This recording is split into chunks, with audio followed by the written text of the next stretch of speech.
بسم الله والصلاة والسلام على سيدنا ونبينا محمد وعلى آله وصحبه أجمعين. أسعد الله صباحكم جميعا. أرحب بكم في الندوة الأولى من اليوم الثاني في مؤتمر التنافسية، وأشكر ساقية ومعالي الأستاذ المهندس عبد اللطيف العثمان لهذا التنظيم والترتيب، وأشكركم جميعا لحضوركم.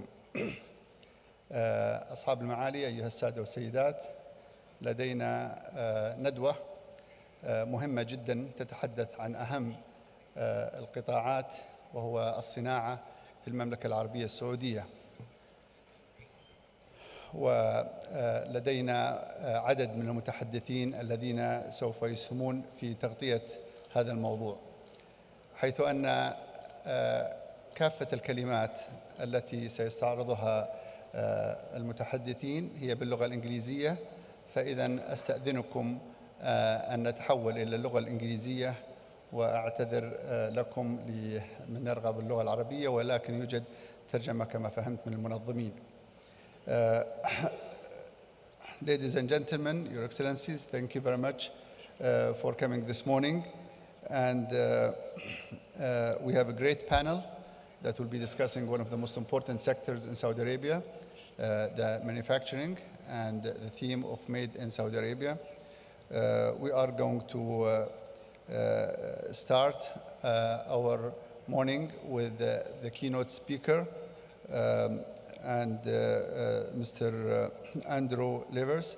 He is the President, Chairman, and of Dow Chemical. But before that, we will pause for a minute for a video. Thank you. Dow is a global science and technology company dedicated to connecting chemistry and innovation to address some of the world's most challenging problems. We are a company constantly on the move.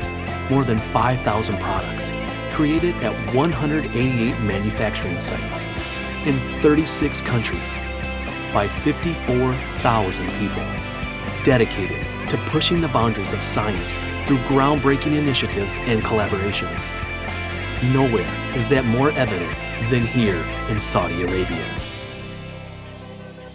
We've been here for more than 35 years, a period characterized by landmark joint venture partnerships and a commitment to positively impact the local economic landscape while helping transform the country into a key player in the global petrochemicals industry.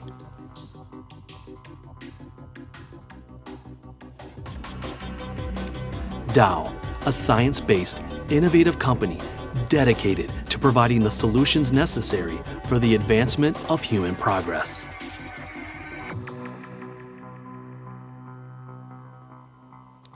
Great, thank you.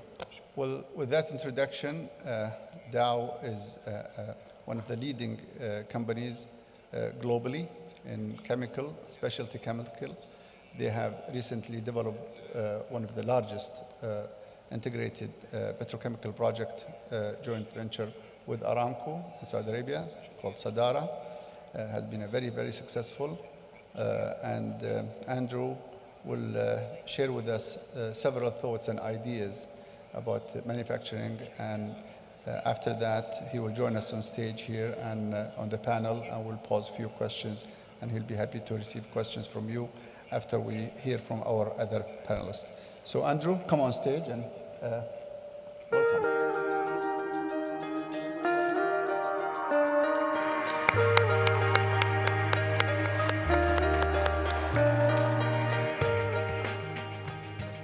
Thank you, Your Excellency, Dr. Fayed, and the esteemed Governor and Chairman Abdul Latif Al Othman, my good friend, invited me to attend today, and I'm indeed honored.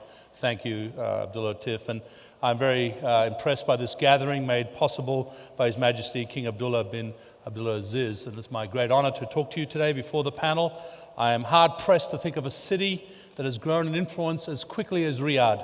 This really growing capital is a symbol, and in fact, through its citizens, a driver of the kingdom's global competitiveness, the subject of this conference. And I'm really delighted to have this opportunity to speak to you about global manufacturing and our perspectives. This is not something because I take for granted. Not long ago, many people around the world, economists, you name them, policymakers, predicted the demise of manufacturing. They could not have been more wrong. Today, when countries need to rebalance their economies, manufacturing matters more than ever before. Indeed, manufacturing is not in need of rescuing, it is doing the rescuing of key economies around the world. The world is rediscovering an old truth, that manufacturing is one of those few things that keeps economies healthy and helps them recover when they are not healthy. The data makes the case. In the United States, in 2012, manufacturing contributed more to the economy than any other sector in terms of output. And in general, manufacturing businesses are nearly 10 times stronger exporters than any other service businesses. Manufacturing employees contribute twice as much to national productivity as workers in other sectors, and depending on the type of manufacturing, each job inside a manufacturing facility can spur the creation of 3 to 5 jobs around that facility. Manufacturing multiplies, it accelerates, it boosts everything from exports to productivity to jobs and more. So we absolutely must champion a manufacturing ecosystem. Even more importantly, we must foster the advanced manufacturing component of that ecosystem. Advanced manufacturing is where collaboration drives innovation, where high-tech companies with high-paid workers create groundbreaking products, from clean water systems to advanced building materials, and someday to, maybe not far away, self-driving cars. Manufacturers generate up to 90% of business-led R&D in major manufacturing economies. 90% of the R&D occurs in manufacturing. Manufacturing is where innovation becomes production, and production becomes prosperity. Now, as you all know, a vital hub of advanced manufacturing is emerging here in the Kingdom, which is diversifying its economy with major investments. This, as you can imagine, is great news for companies like Dow, just as it is, of course, for the Kingdom. And as part of our commitment to fostering a public policy dialogue here in this great country, and of course around the world, we recently commenced, in partnership with the Ministry of Commerce and Industry here in the Kingdom, a study called Saudi Advanced Manufacturing Plan. We have delivered comprehensive reports of this kind all over the world, from the United States to many countries in the EU and in the emerging world. And we have been grateful to find an audience everywhere and strong advocates amongst policymakers here. Now, while we plan to release our complete findings later this year, our preliminary data shows that the Kingdom is well on its way to overcoming the challenges it faces. Even though, of course, Saudi Arabia still ranks as the world's largest petroleum exporter, this economy no longer depends solely on hydrocarbon revenues. No longer is this great capital a one-industry town. In relatively short order, in a very short time frame, the Kingdom has leapfrogged other countries and, in fact, moved forward with diversification. It has laid the groundwork for industrial clusters that will enable efficiencies and launch the Kingdom to the forefront in a number of fields. Through our investments and our advanced manufacturing plan for Saudi Arabia, Dow is committed to being a part of this progress to help generate a sustainable business environment in areas like energy, water, and developing a skills base to create jobs inside and outside our facilities and to lay the groundwork for decades of prosperity.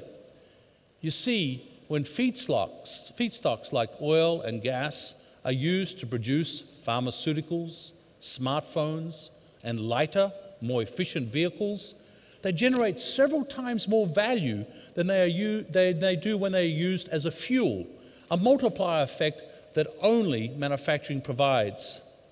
Dow is the Kingdom's only outside investor with multiple industrial businesses and multiple products. In fact, this building wouldn't be built the way it is without using styrofoam insulation made by Dow here in the Kingdom. Partnerships like Samco and partnerships with the Jafali and Sons company that we've had for over 40 years had enabled us to understand how to be a citizen in this country. We are constantly meeting local demand within the Kingdom with offerings like more efficient desalination and advanced building materials, feeding into existing cycles of production and innovation.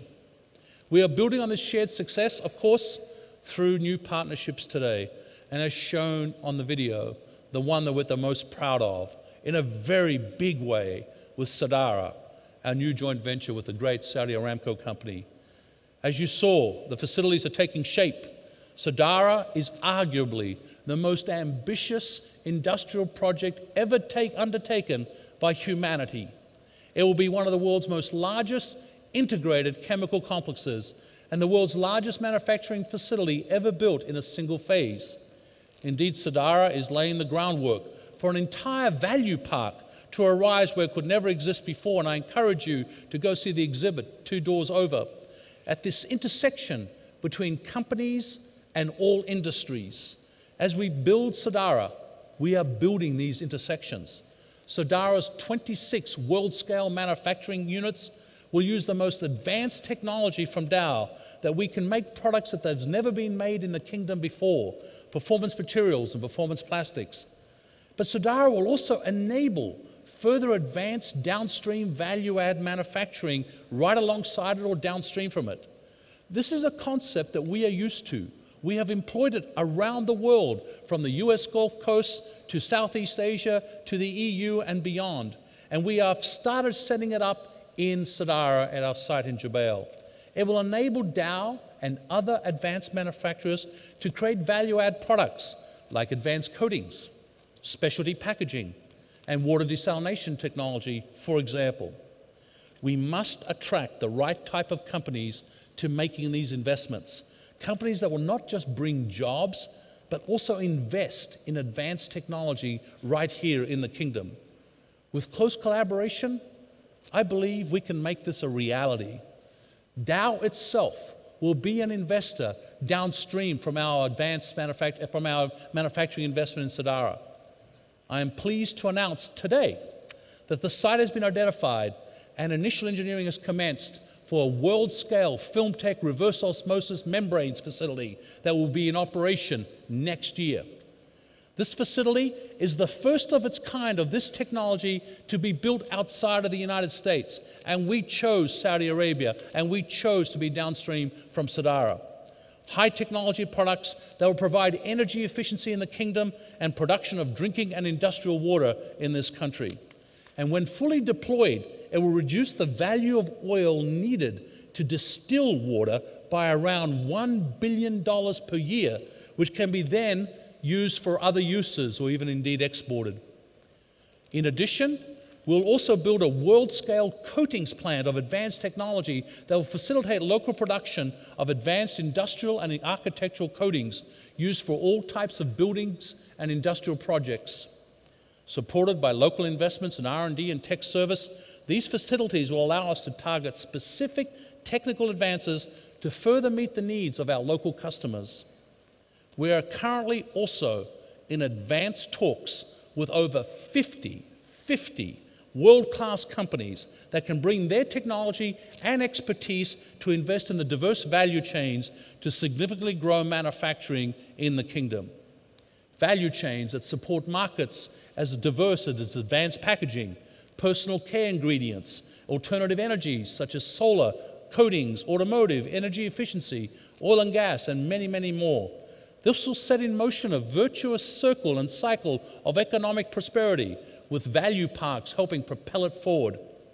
We have extensive experience in building successful chemicals and plastics value parks around the world. And to make an advanced manufacturing value park a reality in the kingdom, in both Jubail and Yanbu, we are working in partnership with SAGIA, the National Industrial Clusters Program, the Royal Commission, and other government agencies. This is how one can take a really large investment facility to create many, many more times the value. And Sadara's impact will be measured in human terms.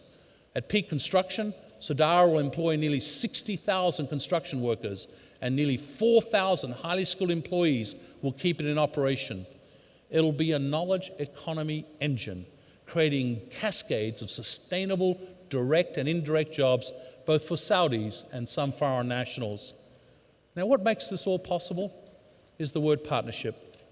Because this virtuous cycle does not set itself in motion. It doesn't just self-start. It requires us to pull together across regions and borders, across sectors, across industries, across oceans, to set partnerships in motion and create a thriving manufacturing ecosystem. It takes smart policy frameworks, such as a balanced energy policy, one that taps as many of the nation's energy sources as possible, as sustainable as possible, and provides as much of a competitive advantage as possible for domestic industries. But a manufacturing ecosystem actually requires much more than that. It also depends on a trade environment that minimizes risks and opens up markets, on common sense tax and regulation schemes, on modern roads, rails, ports, and airports, and on better education for young people and more effective training for workers. And this brings me to an anchor concept. The Kingdom has the unique opportunity to leverage its captive demand, both current and future, in combination with other incentives to significantly de-risk and attract international investment to its borders in the manufacturing sector. And these are the building blocks of a thriving, advanced manufacturing ecosystem. As we have seen, the Kingdom is on the right track towards becoming the premier manufacturing hub in the region. By encouraging companies to create products that Saudis will use, more job creation and more growth will follow. While the Kingdom has opened its doors to innovators, it too has to continue to innovate. The National Industrial Clusters Program will help the Kingdom use its abundant resources to increase exports and grow its advanced manufacturing base while improving its skills base.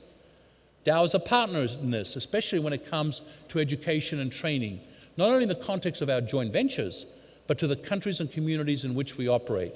And when it comes to innovation, Dow is collaborating with the King Abdullah University of Science and Technology, KAUST, to help generate answers to global challenges, providing adequate housing and supplying clean water. In fact, I'm also delighted to announce today that a new pilot plant will be launched at KAUST to test real-world scenarios on the scale of modern industry geared towards advancing the technology of water filtration and purification. This pilot plant will be built here in Saudi Arabia, and we have the choice of building it anywhere in the world. Of course, our investments in KAUST, along with our other efforts, go hand in hand with the Kingdom's focus on STEM fields, science, technology, engineering, and mathematics. The Kingdom has done well to commit to major investments to reform education, to better prepare young Saudis for tomorrow's jobs. As another part of its unified strategy, the Kingdom should incentivize more companies to train Saudi workers, which Dow is already doing at Sadara and our facilities around the world. By the end of this year, 800 talented young Saudis will have started their technical training at Dow sites all over the world. And with the right investments, the Kingdom can train enough Saudis to fill new jobs, technical and non-technical jobs, created in its growing manufacturing sector. The importance of developing these competencies cannot be understated or overstated, especially in critical business service areas such as environment, health, safety, supply chain, logistics, financial and information systems. Our advanced manufacturing work with the Kingdom will provide further recommendations on this important topic based on Dow's experience around the globe. Together, this will serve as yet more proof of manufacturing's power to start and accelerate virtuous cycles of innovation. In the spirit of partnership, all countries will need to bring all these sectors to the table. Here and everywhere, the new concept, the new global framework, the new unifying force is in fact the golden triangle of partnership, the partnership of business, government, and civil society. This is the framework of how advanced humanity is operating. And the faster we can all get to it, the better not only we will be, but our youth will be. We have to set smart, effective policy frameworks that satisfy that golden triangle. This will take hard work, strategic thinking, determined action. Without them, manufacturing and the jobs that it will create will fall prey to uncertainty, which is abounding all around the world as we speak, certainly in this region. This remains a real risk. Too many see manufacturing as somewhat less than essential, well, it's a way of thinking I can't accept. Not only because, as you can tell, I'm a little passionate about the topic, but as you might have noticed, I actually wrote a book about it called Make It in America. After spending a lot of time here in this kingdom, I'm looking forward to the second book, Make It Better in Saudi Arabia. Indeed, I am confident about this power of this country and manufacturing to renew and advance, in fact, not just the economy, but for the youth of tomorrow, which after all is what we're all here for. Thank you for listening to me. I will now join the panel. Thank you, Dr. Fahd.